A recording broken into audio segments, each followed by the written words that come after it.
Dabi. I don't see Jaish by here, Professor Patel, friends. Let me begin by thanking Center for Cultural Development, particularly Dr. Dabi, for inviting me as a chief guest, to which I really think I did not deserve this position, but I chose to accept it, wondering what is it that I can contribute to a center which I have silently admired. I want to begin by talking a little bit about the center. This center, honestly, I have silently admired its humble, modest contribution to the academic educational space in Baroda. Baroda is known as for its academic educational richness. I don't know whether that is a matter of the past, but I don't think so. Because we have centers like the Center for Cultural Development, which silently contributes in such a meaningful way, as Dr. Dabi said when he was introducing the center, 30 seminars in a very short span of time, and so many publications with so many people associated with it. And this is not just pompous, as I would say, as some institutions are. This is very meaningful and substantive. So I thought that just in case perhaps Dr. Dabi changes his mind, I immediately shot off an acceptance letter, and I must thank you for this honor today. It is really a big privilege for me. And what better a foundation lecture than looking at the foundation of a society, namely education, and what better person than Professor Sukhdev Thorat. We have all, I think, read him. We have all, now with the online lectures which are available, we have heard him. And we have admired his contribution to higher education in India. Once again, as I said, I silently admired Sukhdev Thorat, and today meeting for the first time, it has been a privilege. Thank you, sir, for your presence here today. I am taking back four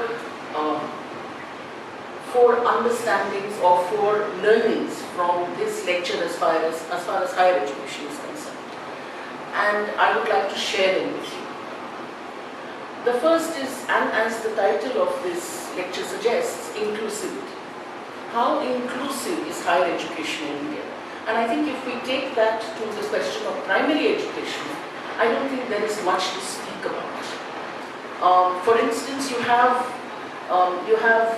what was once a very distant place where the Center for Cultural Development is located. Today you see buildings and residential colonies coming up, but you do not see municipal schools coming up in these areas. So I'm not going to talk about primary education because it's in a dismal state.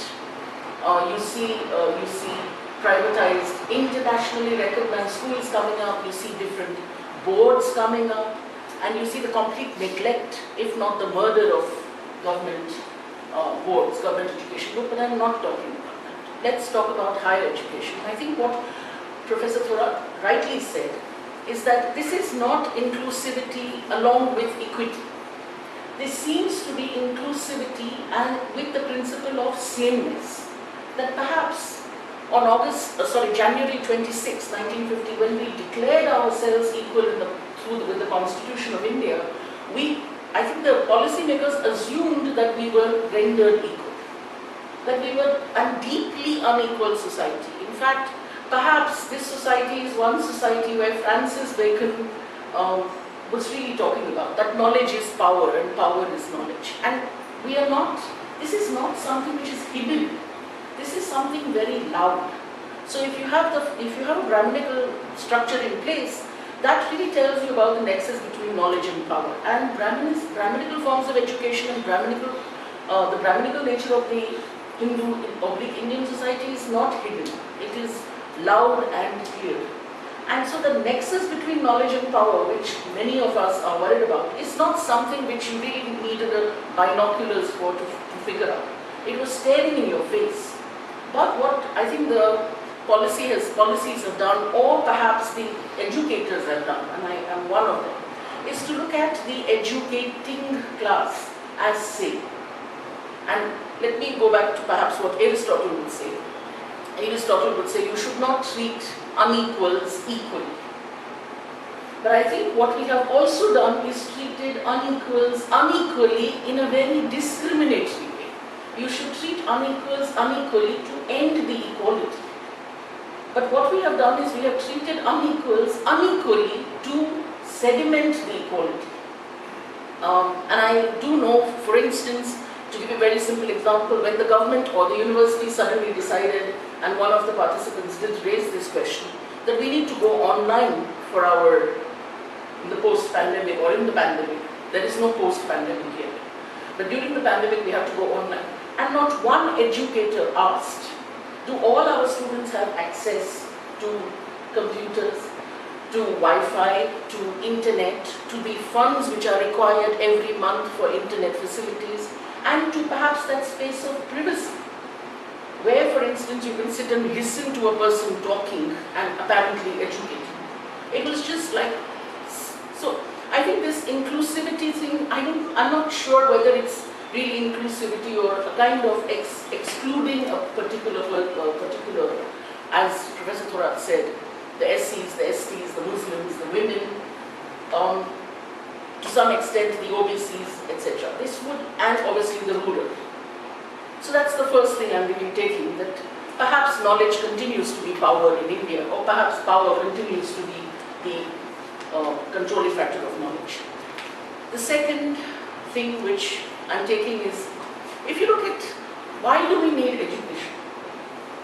Why is education foundational to a society? Perhaps because education, among many things, does what I think, three things. One, it is a form of expression.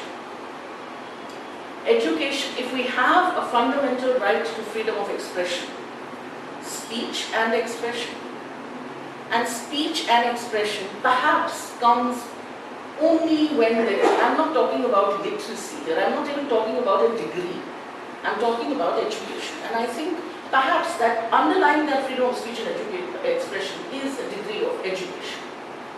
The second reason, obviously, we are concerned about education is empowerment. It is a mark of empowerment. I'm not sure whether the new education policy really talks about this, and I'll come to that in some time. And third, transformation. A society can only transform.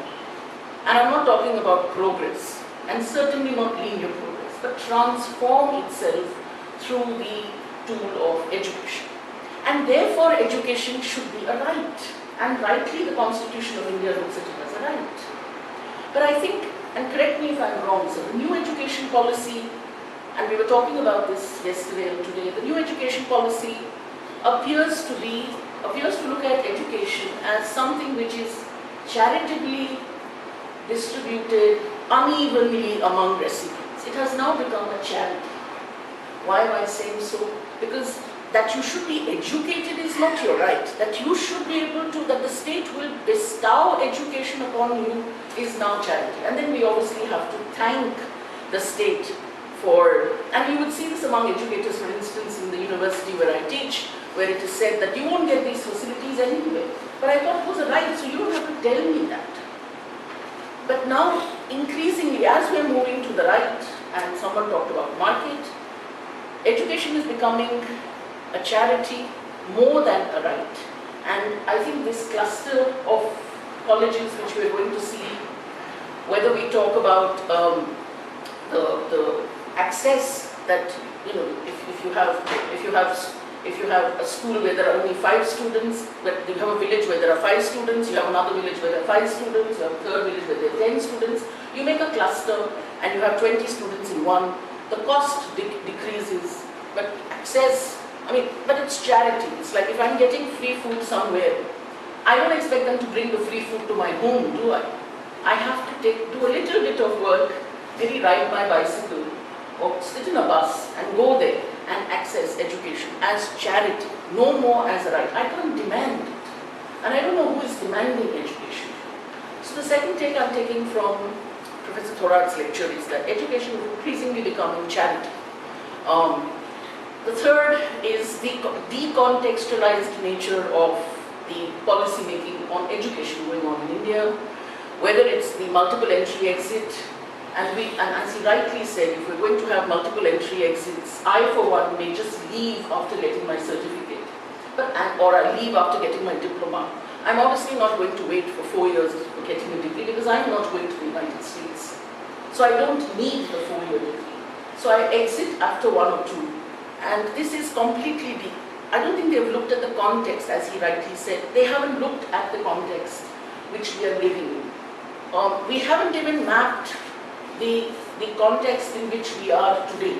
We haven't mapped, for instance, we've got the students back to the university without mapping the gap of knowledge which is there for the last 2 years. Or the national education test, which Professor Thorat rightly talked about. Or in fact, we haven't even figured out, and he rightly brought this out and wonderfully brought this out in what he calls the unexplained and explained. The explained is where there are reasons for dropout or not enrollment, and the not explained. And I think one, perhaps sir, if we can add 2 more to exploitation. One is humiliation. There is a higher education humiliating, and obviously the second is alienation. Is it a contextualized education system structure that we have? Is this contextualized? So what are we teaching our students? And the last, if I may add a little bit to what the new education policy calls quality of education. When the new education policy came into being, I unfortunately happened to be the head of the department, which I am not now, thankfully. Because I can't see this, I can't be part of this decision-making structure anymore. And one, apart from the fact that when I heard this on the news channel one day, that the new education policy talks about Vishnu Guru, making India Vishnu Guru, I didn't believe it. I thought it was mockery and fun. But the document actually on the first page talks about making India Vishnu Guru, which means that education is not an end in itself. Education is now a means for the state to assert itself as a brand, that India has arrived. And education is a tool for that. I began by talking about education as a tool for empowerment, expression and transformation. This is making India Vishnu Guru, and I'm not going to really talk about it. I'm disturbed about one thing, and I want to share that. That when I was, the Vice Chancellor called a meeting, and we were told that education now has to be skill-based. This is not, I'm really not, I understand the threat of Sanskritized education, of a saffronized education, of even a religious-based education. But skilled education, what is skilled education? And I think there are 2 problems here with this skilled education. One, we're serving the market. So we have to create skilled, perhaps, I don't excuse my language, skilled laborers now, employable. And one category in this is what is the employability? So we have NACs, and NAC reports entail us as heads to talk about how many of our students have got employment after doing the graduation or post-graduation. And if the figures are low, it means our discipline is not skill-based. But what is the skill that, and it talks about quality and skills, but what is the skill? It's a commensurable skill. It has to be quantified, and it has to translate into capital exchange.